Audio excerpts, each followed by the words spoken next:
That in India, and in India only, we don't pay our models for trials. Align yourself to the frequency of the universe. The power of manifestation works instantly. They'll be like, hey, इसने आपके बारे में ये बोला, आपका क्या कहना है? Modeling at this age, you have salt, pepper, hair, you're so old. What's wrong with you? Because the too many chefs will spoil the broth, right? I have been the same right from the age of 18 till 66. I'm 5'7", my confidence 6 feet. Never give up in life. If I can do it, you can do it.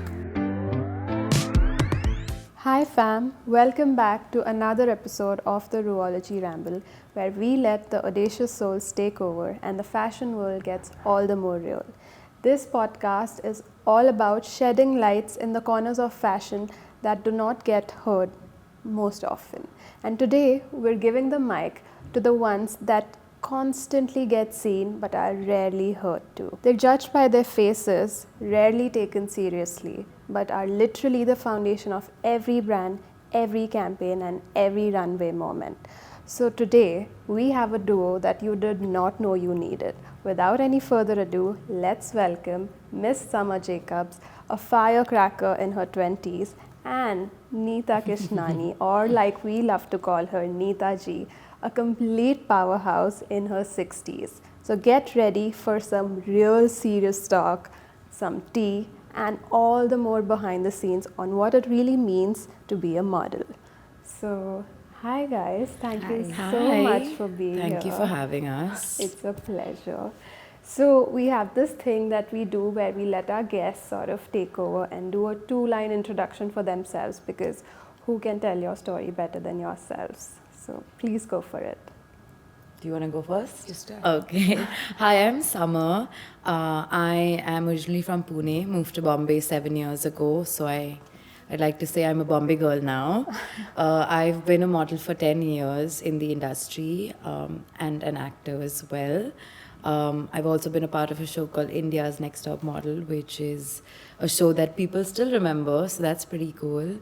But yeah, that's a little bit about me. Love that. Neetaji, would you like to? My name is Neeta Kishnani. I'm a clinical hypnotherapist, healer, model, and an actor. I've been modeling since the past 2 years, and I'm very excited to come for this podcast. It's the first time I'm doing it. Thank you so much. Like I always say, I feel like women surprise me so much, and today looking at such a dynamic duo, it's crazy and it's an honor. So Neetaji, I would like to ask you, like, how did you get into modeling at like you said, at the age of 64? Like, I really want to know what sparked that interest. How did it all happen? Actually, I had participated in Mrs. Asia Turkey, and I was the winner. After I started getting a lot of offers for modeling, and I said, okay, just let me give it a try. Yeah. And my first shoot was with Balav Officials. I got a call and I just jumped. I said, okay, let me give it a try. And it was marvelous because my first shoot was with India Bharadwaj. Yeah. She's a photographer from London, and there was no looking back after that. So it was a very spontaneous decision, and you're loving it. And we're loving it. We're loving seeing you on the screen. Yes, we are. So Summer, you tell us, you've been in the industry for over 10 years now, and at such a young age, how did it all begin? Did you always knew this, like you wanted to be a model? Yeah, I always wanted to be in front of the screen since I was maybe 2, 3. Of course, it was back in the day when you see like a Priyanka Chopra or Sushmita. It was Miss World, Miss Universe. Right. That was the glamorous part of it. So I knew I wanted to be in front of the camera one way or another. So made it happen. Like, walk us through it a little bit. How did it begin? So actually, I was a very confident kid, and then somewhere through my teens, I was more like a tomboy, I'd say. Right. Always on the field, into sports. Didn't think I was pretty ever. I've always been on the petite side of life, and I feel like one thing that makes models are they're usually the ugly ducklings in school, the ones that stick out like an odd thumb. They're not your stereotypically beautiful girls, I at love least that. growing up. I love that. But those are the baddies killing it today in the industry because they look so unique, and what are considered flaws are actually very beautiful because that sets you apart. Definitely. So I kind of, because of pageantry, I went into grooming school. I was there for over a year, back and forth.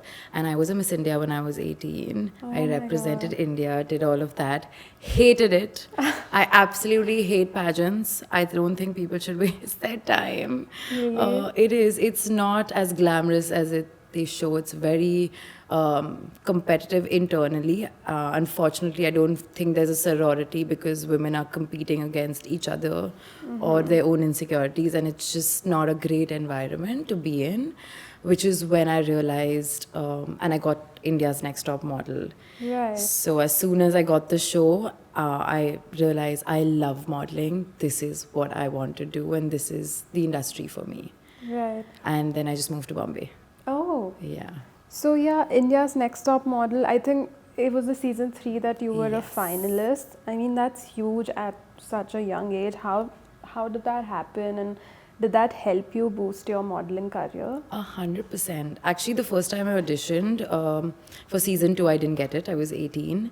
So I auditioned again when I was 19 and I got the show. It was rigorous interviews. But I was still the youngest on the show that year. I went for Lisa Hayden. Unfortunately, she wasn't the host that year. But I feel in my year, I mean, there are two ways that I look at it, to be very honest. Right. The one good side is I got to do amazing shoots and work with some really cool people, like shoots that I don't think I would get to do. I still haven't done Right. outside of there. But the other half is where it was more about TRP and having to speak ill about other girls, and that's not something I wanted to do at all. I feel like they tried to make it more like Rudy's Splitsvilla. Oh, so they make you do that. I thought it was It's- all like natural. No, it's so it's highly manipulative. Oh, God. Because when you're in a scenario where they take your phone and you don't know what time it is, there's no clock, and you're with strangers, they will Right. break you. Of So course. you're already mentally, emotionally in this really bad space, right? So it's easier to get irritable about, or you haven't been given food on time, for example. Everything gets delayed. All of that causes you to react. Right. That's a form of manipulation, according to me. course. That, and also we have these personal video diaries that happen one-on-one. Right. And there'll be someone making notes throughout your recording, and they'll be like, hey, इसने आपके बारे में ये बोला, आपका क्या कहना है? So they'll do only. Now Yeah. it's dependent on you if you want to go ahead with it, and I just didn't want to. And so Right. they were like, bye. Well, we but- love that. You have to keep your morals intact. Absolutely. Work is here, but morals come Absolutely. always. But that's great. Now, that being said, you have started modeling since then, and you've been in the industry for quite a bit. So Yeah. there's this thing that people say about models till date, and I'm still like astonished, wherein, people say that modeling is all about just sitting still and looking pretty, wherein it's so untrue. Like it's It is, so it's so untrue. What are your thoughts on that? I wish it was just looking pretty and sitting still. It would make my life easier. But honestly, there's so much more involved. Firstly, it's waking up every single day and showing up for yourself, being your own motivator, because the rejection is heavy. You will face so many insecurities where you have to just hold yourself up and pull yourself through it. It's taking care of your body, mind, skin, hair, head to toe, everything. Once you're on set as a model, you don't get a break unless it's a lunch break where you get like Right. 10 minutes. You're constantly working, whether you're in a makeup chair for a couple of hours, your hair is getting pulled, makeup's like Definitely. you're being touched up, or like then you move to your styling team, they're dressing you up, you have 3-4 people around you, and then you're shooting nonstop. So it's like there's no break. It looks very glamorous, like the Yes. finished work and picture, but it's not as glamorous when you're No, doing it. even the behind the scenes, I Yeah. feel like it looks so glamorous because y'all have to sort of have that face where Yep. you cannot show you're tired. And it's so true that you Absolutely. said, I just realized that a model is never sort of having a break. the rest of the team can still take teeny tiny breaks here and there, and Yeah. that's something to really ponder upon.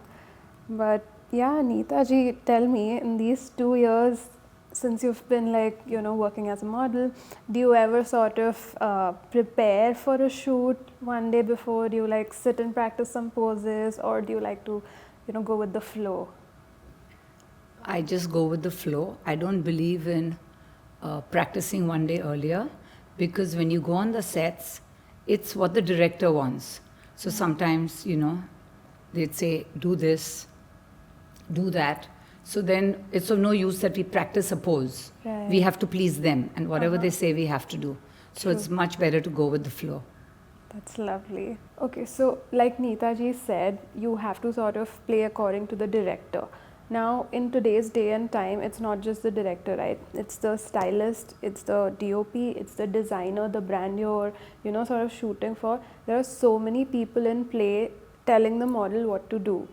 Now, tell me, Summer, how do you take directions from everyone all at once and still sort of remain sane and give them what they want? Firstly, I think I'll identify if all of them are on the same page. If they're all speaking different languages, I'm not listening to anyone. But I would usually listen to the photographer or the Okay. client mainly, because it's the person shooting me that knows what the vision is or what it's supposed to look like, and he or she'll probably be the one briefing me on that. Right. And of course, the client matters the most here, because it's their shoot. Yeah. So I always go up to the client and ask them what they're looking for, and that's where I usually get my answer. I try not to listen to anybody else, because there are too many chefs will spoil the broth, Definitely, right? Definitely. So I identify who I need to listen to on that, and I listen to one. And if too many people talk, I'll be like, one person tell me what to do. Wow. Yeah, I've done that many times. Really? I feel like, now I'm at a space where I can command a certain level of respect. Yeah. Before, when you're a new model, you have to just you can't say anything. You Yeah, don't just have a to be like, voice. nod. Now I feel like people, they let me do what I'm going to do, because they trust that I know what I'm doing. Right. It comes from that space, and I'm very good with direction. So I just need to be told once, and then we're you good. could just flow, Yeah. like Neetaji flows with the shoot. Yes. Perfect. So, on that note, would you like to describe a day in your life as a model? Because it's not just, standing in front of the camera, right? Yeah. It's everything, right from going to trials, getting approvals, sometimes not getting selected, then moving on to the next. There are agencies involved. Just describe a day in your life as a model. I feel like, of course, you send your profile first, your agency sends it, they ask you if you're available, then there's a shortlisting process. Once you get the job, there are usually trials. One thing I'd like to say, which might be controversial, that in India, and in India only, we don't pay our models for trials. Like, you expect your model to come all the way for a good 3-4 hours, but Yeah. she's not commissioned for the day. And anywhere abroad, they pay the model, because there's time and effort Right. and everything. So then there's trials, and then the shoot happens, if you get the shoot, that Yeah. is. But shoot day, of course, you prep your skincare before, your hair, nails, everything head to toe. And the next day, it's like waking up early, then there's a whole routine. If a lot of models I know, and even me, we like meditation and yoga really helps before a shoot, Right. to kind of just set the tone for your day. So that's something I like to go about. Definitely. But yeah, and then once you're do on your set, you're thing. good. Then I look for the producer, so I can trouble them for anything. Like, where's my coffee? Where's my food? I want this. Okay, who do I know? Who do I trouble? Okay, the little fun parts about modeling. Yeah. Absolutely. That's great. But Neetaji, tell me, what's the most bizarre or the most ridiculous thing that you've heard people say about modeling? I've heard people coming up to me and telling me, modeling at this age? You have salt, pepper hair, you're so old, what's wrong with you? And I just look at them like that and say, look, I've been blessed that I'm getting an opportunity. I take it as a challenge, and I love modeling. I'm very passionate about it. and it's something which I like, I love. So I flow very freely in front of the camera, and I'm okay with it. So I guess the grass is always greener on the other side. But there are a lot of people, when they tell me this, actually, there is that envy, which Definitely. they can't say that to me Yes. directly.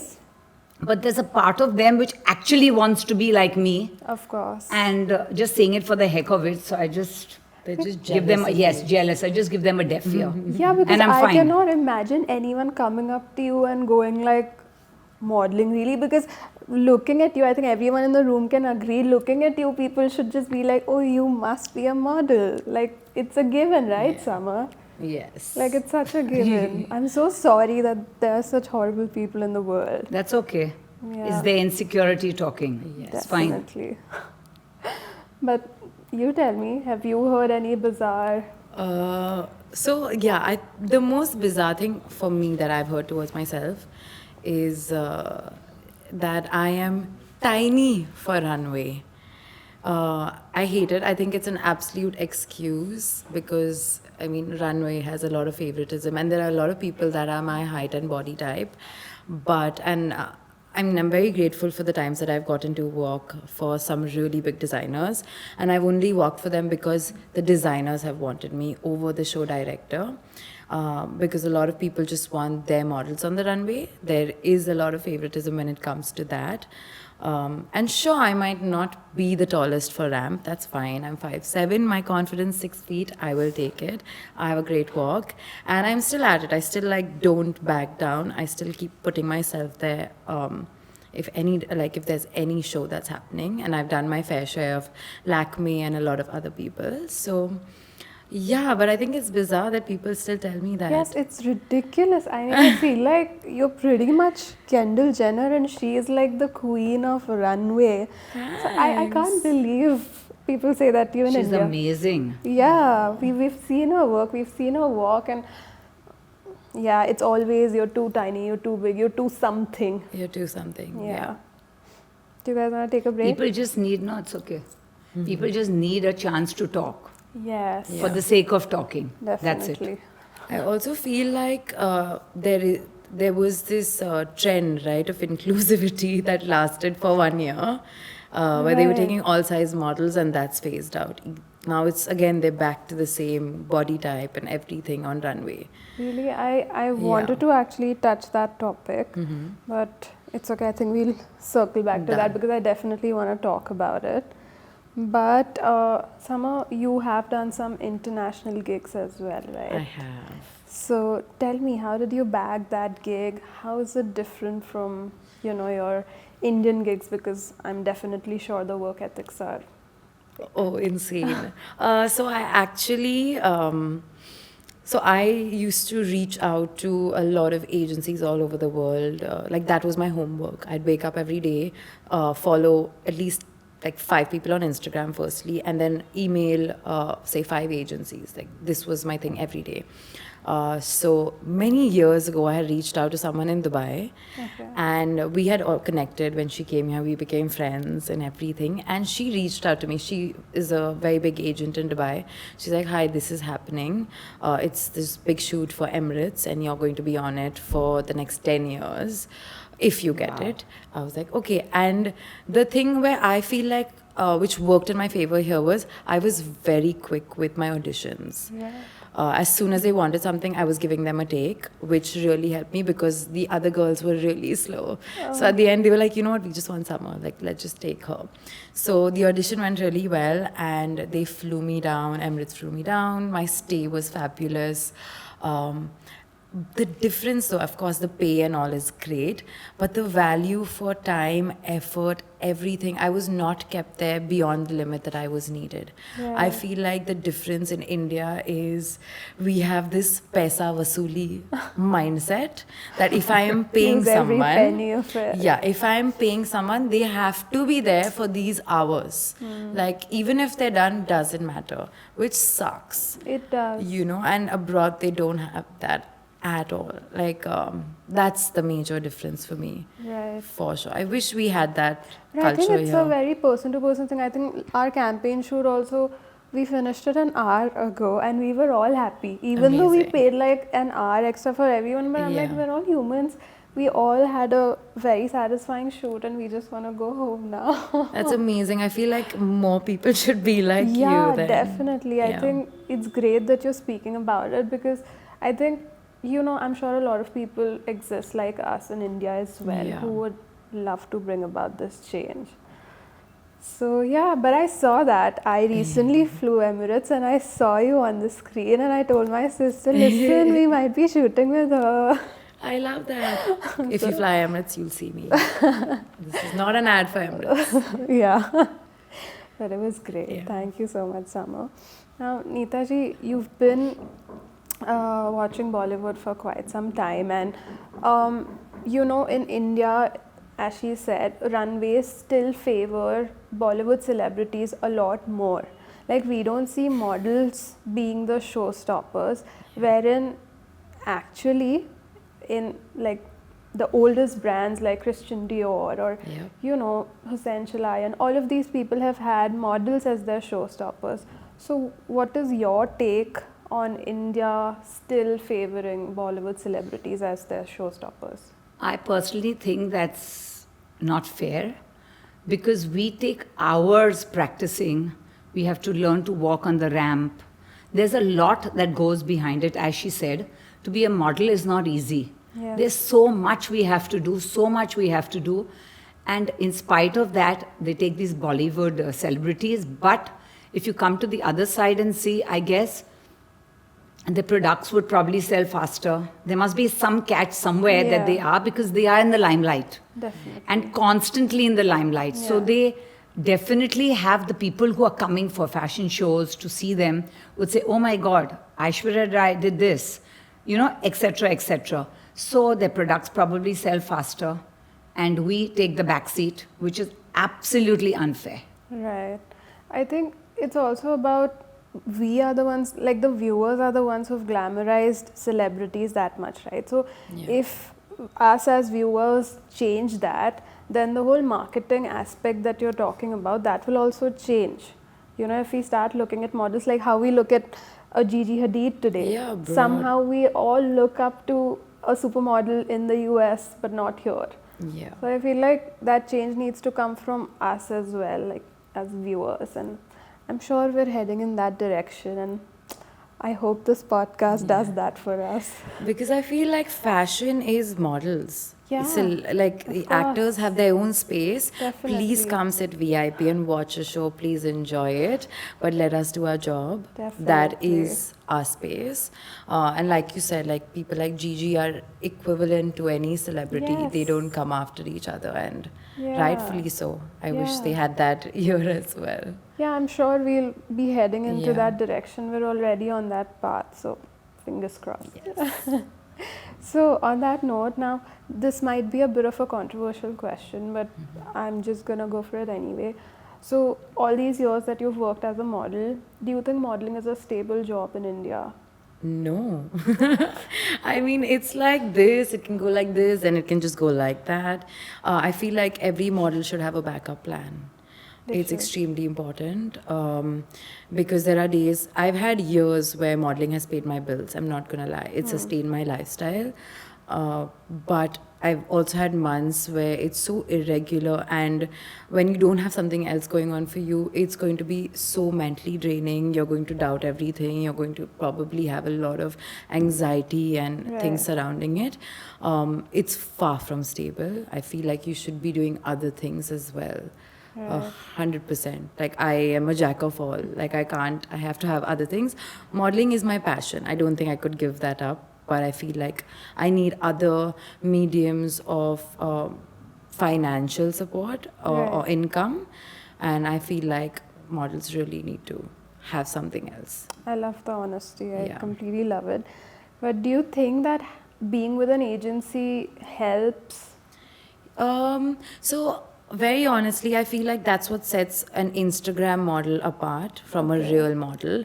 I feel like you're truly a model when an agency signs you. it's kind of like a university stamp in a way, Yeah. because agencies, especially when you're new, they kind of introduce you to the right market. So when they circulate your face, it's like, okay, you're represented, you're out there. Whereas somebody on Instagram may not get everything a model is essentially getting. But I also truly believe that models should not be dependent on agencies only, and they should do a lot more for themselves. I know a lot of girls who just sit at home like, yeah, I have an agency, they'll get me stuff. But no, you should be putting yourself out there. You should be reaching out to people. You should be doing more self-tests, more shoots by yourself, build your profile. Don't depend on an agency, because again, they're supposed to work for you, and they forget that sometimes. Yeah, But and bring there's so many. Yeah, absolutely. And bring yourself to a point where you may not, like, you use them initially to be like established in the industry, but thereon you should be able to kind of navigate it yourself if needed. Yeah. So that's amazing. And like you talked about, body insecurities being given by the runway, and you talked about how age has been something that people have talked about. So now this question is open to both of you, wherein body inclusivity or inclusivity in any terms has been a trend, I would say, because I also don't really see it, and I would like your opinions on it. Do you think it's real, or it's just something people love to talk about? Yes. Go for it. Yeah, okay. I think that there were, in fact, a lot of agencies and, people who would choose the very skinny kind of a models. And again, there was a trend where there was all kind of body types.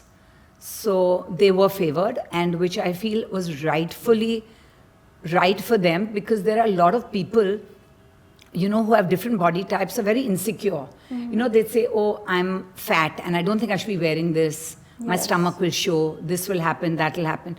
So when they were choosing models of different kinds, their products would sell, because all kinds of people are going to see their the show or what. Sometimes, of course, it's on Rampox also, and these ads. And I've actually seen people saying, oh, that model did that, so even I bought that. So they just go and pick up that outfit, and which is good for them, because then there's kind of a time when I feel people who are of different body types, their life is like, oh, stereotype, we can wear only this. Right. So for them, it was really good. But of course, most of the time, the body type is the slim look is always very trendy.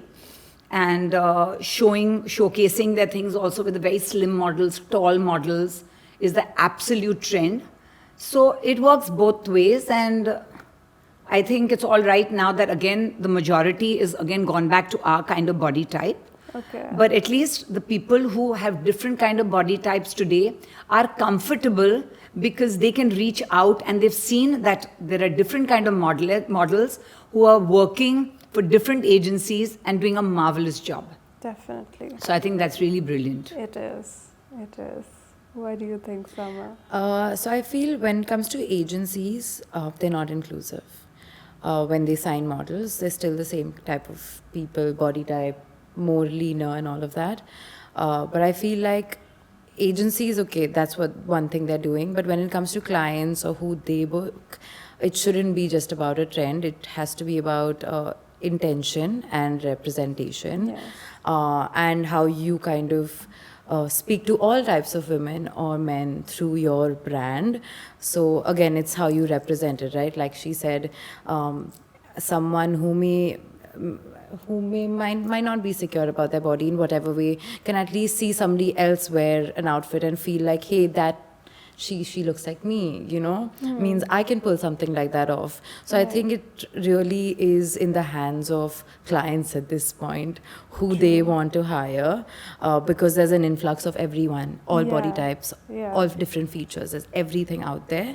But it's, if you truly believe that you want to give that a platform, and just rightfully so, not based on a body type, but it could be anything, personality or how you want to portray your brand and what's true to yourself, and not just follow a trend. True. So inclusivity should not be a trend for sure. And I think homegrown brands especially are adhering to that now. Yeah. It's more about their story, more about what they want to represent. Yeah. And very rightly said, Neetaji, that once you see it on a certain body type, each and every person feels very confident to sort of spot that look. Yeah. Now, since we've talked about body insecurities and self-image about a third person, I want to talk about self-image when it comes to y'all as a model, because y'all are in front of the camera at all times. Y'all are going for trials, going for tests and whatnot. So how has modeling sort of affected yourself? Like, how do you look at yourself? How is your relationship with your own body after modeling? Has it changed? Like, what is it? When I was younger and I just started off, I did not know I had so many insecurities till I joined the field. I was noticing things I didn't notice before, because there are like, every shoot I go to, there is someone who will comment. Exactly. Or like say, "Tu khati nahi hai kya?" Khati, like, of course, no, I survive on love and fresh air. Who needs food, guys?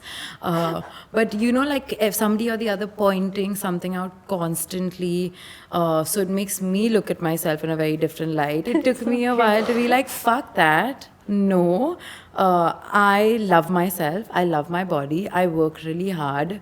We're all differently built entirely, and I started loving my flaws even more, but that was a lot of breaking of conditioning.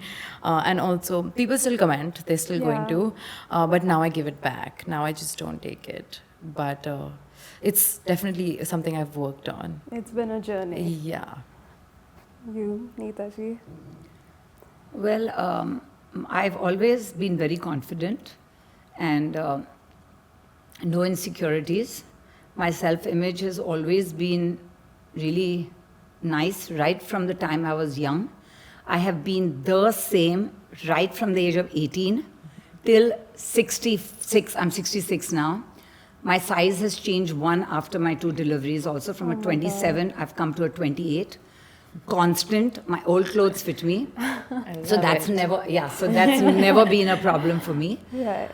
In fact, I feel there are times when I've been overconfident, which I don't think is right, because you don't know when, where you're going to get a slap on your face in this industry. And since I've diversified, and I am definitely multi-talented, that I can cope up with 2 different fields. On one side, I'm a clinical hypnotherapist. I do past life regression. I'm a numerologist. I do signature analysis, color psychologist, soul astrology, aura photographer. I'm a teacher, I'm a counselor, and I'm an integrated healer, as in releasing spirits. So that profession is absolutely different. This is completely different. So I definitely feel that I'm blessed that I've got an opportunity to work simultaneously.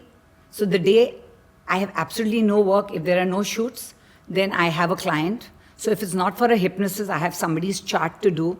So and I'm a housewife too. Right. So I'm multitasking, and I think I'm doing a brilliant job. And I believe, don't give up in life. That's so lovely. It's a challenge, but it's fun. Definitely. That's such an admiring advice. I feel like it's, at the end of the day, it's about us and how we choose to look at ourselves, right? Because people are always gonna say things, and insecurities are only gonna come in when we decide that they're right. Yeah. And also one more thing is that there are times when maybe, there are a lot of people who probably would just taunt, or maybe they would genuinely appreciate it, because they do take me as like a role model, because I won the Mrs. Asia in Turkey. Then I won the Mrs. World in Dubai in 2024.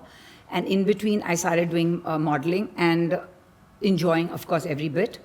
Then I was featured in Ellie India, Sindhian Magazine, Pop Dap, Luxbox India Luxury Magazine, and Bombay Times. Wow. So have had an opportunity to, it's actually been cakewalk for me.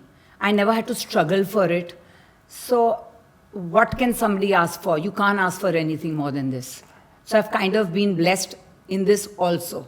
But I think you're also a very glass half full kind of person, and that's something that the youth should definitely learn from. Yes, definitely. So, coming to that, how do you handle rejection? Since Okay. you're such a positive person. See, I don't take rejection personally. I take it like an opportunity to grow, to see what works for you and what doesn't work for you. And also, rejection is something that I feel that it depends on your client, the ad agencies, the commercials, whoever wants to hire you, what they are looking for. Right. So, how does it make a difference to me? If they're looking for a face which doesn't fit my kind of body type, or they don't want a model that old, that's their problem. But even besides that, as I said, I don't take it as a personal rejection. Right. The only thing I'm really working hard on, but I'm still not being able to get a hold on it, is every time I do have some agencies which contact me, but majorly for modeling, for print shoots, they call up. Right. Oh, I saw this ad of yours, like Human, Yeah. on Insta, and they approach me. So I've been approached a lot of time without an agency, just by seeing pictures, Yeah. which I don't even post so much. But the little I do get approached, and everything works fine. But, I don't know, there are times when I'm confused myself. Ki what is happening? Right. Because I feel that they want a particular, especially for digital. Of course, I do want to also do nice, decent digital ads. Yeah. But I'm shortlisted. But when it comes to getting locked, I'm out. They say you don't have because see, my age group, they'll put me into the dadi slot. For a print shoot, you can walk on a ramp, or you can do a modeling thing and any kind of a thing. Yeah. But when it comes to when it comes to digital ad, they want a dadi. Right. I have a very urban look. So Right. they say you look more like a grandma. So now I've given up. When the right time comes and the right opportunity, I'm sure you'll see that dadi over there. I hope it comes soon. No, I think we love you as is, and I think. But they want a dadi, na? No, they'll also change. I think most of the world is struggling not Hope to look so. like a Yeah. dadi, and Hope you're so. saying I want to look I'm like sure a they dadi. want a grandma. I hope so. You'll get Maybe- I have my fingers crossed. Maybe you'll bag an international gig after Yes. this. Yes, as you spoke of an international, there's this photographer called Jasmine Kaur. Okay. She lives in LA. She just saw my pictures on Insta, and she approached me. And young girl she is, and she's basically Delhi based, but living in LA. And she said, "Ma'am, I love your pictures." And actually, it's my salt and pepper hair. That the confidence that Yeah, she definitely. doesn't want to color her hair. I'd like you to come and do a shoot for me in LA. I said, LA? And I said, oh my God. I said, I'm just not interested. She's saying, trust me, I can get for you so many ads over there. Please come. She's been after me every 3 months. She sends me a message, ma'am, please come. Go for I said, I'm not, do not it. LA. That is where you not will LA. get the So there's digitals. no grandmom look. There it's, Yeah, Just just for being some yourself. time. yeah, but no, it's still not probably, I don't know when the time is right. So even there, I've been very, very lucky. Love that. Love that. It's been an amazing journey, and I hope it continues. I'm sure it will continue. But yeah, Sama, how do you sort of like handle rejection? I agree with everything she said. I don't take it personally at all. There are a few shoots that when I put my heart into, and I was like, I could crack it, I can make it, and then it comes down to me and another person. And then when you don't get the job that you really want, it hurts a little bit. Of course. But in after 30 minutes, I'm okay. 30 Like, I'll minutes? get over it. Yeah. I'll maybe cry a little, get it out of my system, and move on from it. Because, to be very honest, I must have given, if I say a TV commercial, for example, I may have given 300, 400 auditions, maybe more. And I've gotten like 10 out of that. Oh my God. So you go through a lot of rejection on a daily basis. The only thing I feel is like, firstly, don't put your heart into it. Give a good audition. and forget about it. Send it, forget, it never happened. Right. It's best, the more you think about it, I feel you don't get it. It's the auditions that I've not thought about that I've cracked. Right. Weirdly. So, this is actually very true because even in our profession, we reach out to so many people and so many people say no to us. And over these 2 years, what I've realized is that speed, that 30 minutes that you said, is what we need to work on. Initially, when I had a rejection, I used to take an entire day or 2 days and feel very down and take it very personally. And, from that, it has come down to, okay, this didn't work, let's move on to the next. So I feel like it's really that reduction of sadness, like how long do we take to sort of be sad about a rejection, is what speeds up our, success. Yes. I feel like we immediately are on to the next thing, and that's what changes everything. So fully agree with both of you.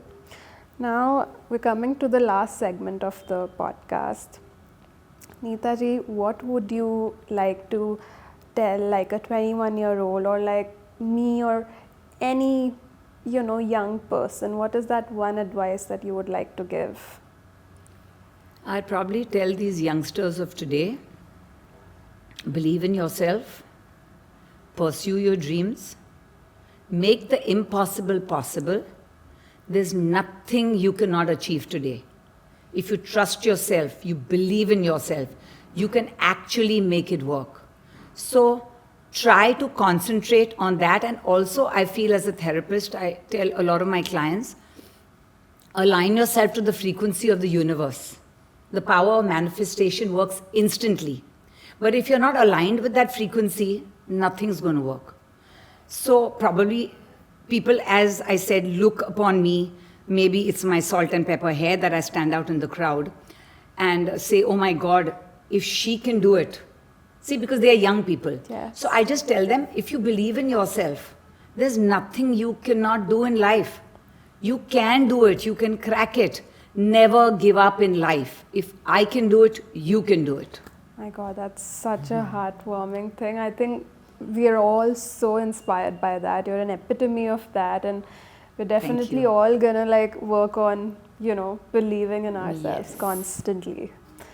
But yeah, Summer, what is the one advice that you would like to give to the young models who are sort of trying to, make way into this industry? I feel like number one for me would be discipline and routine. Okay. You have to inculcate that in your daily life because consistency is everything. Life is like this, but your discipline keeps you like that. So as long as that is, on a daily, you will reach your ultimate goal. Like the universe will give back to you as long as you show up every single day. Be your biggest cheerleader. Find whatever motivates you. Don't wait for people to validate you. Do it for yourself, but also put in the work. And honestly, in time, you will get everything. Everything you worked for will always come back tenfold. So don't give up on yourself, like she said. I agree. Never give up. Don't back down. I feel like the energies are so synced. Y'all are so like half glass full, and I love that. I think so many more of us need this, including me. I was really excited when you said I'm going to be doing a podcast with Sama. Yes, she said I that. met her at the Label Gen studio. Yeah. And I was doing my shoot and she came for hers. And I said, who is this young, nice looking girl? She just went by. And I think if I'm not mistaken, you were wearing the Label Gen, the belt. Probably. And I said, oh my God, this belt is amazing. So I'm just saying that just seeing her wearing it, I instantly said, I need to buy this. Yeah. So it And was, the and then after that, we've always kept in touch. Yeah. Oh. Every birthday she sends me my Numerology So reading of the cute. day. That's so Yeah. cute. So our hearts are connected. Definitely it looks No? like it. Yes. Because your thoughts are connected. It's all in sync. I love it.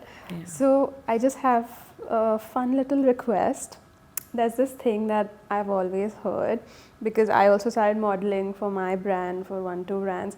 So there's this thing that people say when it comes to modeling, you're not supposed to smile with your lips. You're supposed to smile with your eyes. Can you do it for us? Oh Can my you God. can you tell us how it's done? So I remember there was this one on Instagram where it was a trend, I think Oh 2 my years ago, the God. raise your brows, smile, drop your smile and all of please, that. It not was pretty scary. Yeah. But honestly, I think the simpler way is actually just smile and drop the smile so it's in your eyes. Or think about anything that you like. I usually think about what food's going to be on set. So, but yeah, can you smile with your eyes? We can do it together. We can look in the Yeah, camera. do it. I think I love that advice. You just smile and then drop your lips. I'm not even gonna try it. Love that. Thank you. Thank you guys so much for doing this. It's honestly been so inspiring to have such a dynamic duo. I'm inspired by both your journeys, and I'm sure our viewers are gonna be absolutely inspired after they watch this. Now, before we sort of like bring an end to this, I have a fun little game. It's a rapid fire round. Do not have to think. Just under 3 seconds, choose one of the two things that I say. Y'all can go at it at like together also. Let it be chaotic. Okay. Okay. Runway walk or shoot on a set? Shoot on a set. Heels or barefoot on set? Barefoot. Heels. Opposite. Okay, now this one you will have to do, both of you separately. Okay. One pose that always works for you. Should we do it now? For me, Sitting. Yeah. it's putting my hands on my waist. Okay. I And love it. you? For me, it's like maybe one hand on a waist, and I break my body a lot. So my waist will be on one side and my knees will be on one. I wish I could show it to you, but So it's sort like of my like an go-to. S curve. Yeah. Love that. Last one, most iconic model. Rekha. Lovely. Nice one. For me right now, Bella Hadid. Bella Hadid. Yeah. Wow, two icons again, very, dynamic. Yes. One is so young and one is. But that's what this podcast has been all about. To know that age is never a limit. You can achieve amazing things at this age, at any age you like. So guys, please do not forget to follow Summer and Neetaji. And remember to stay audacious and curious. I'll see you in the next episode. Bye. Bye. Okay, that was amazing, guys. You all didn't even Yes, take any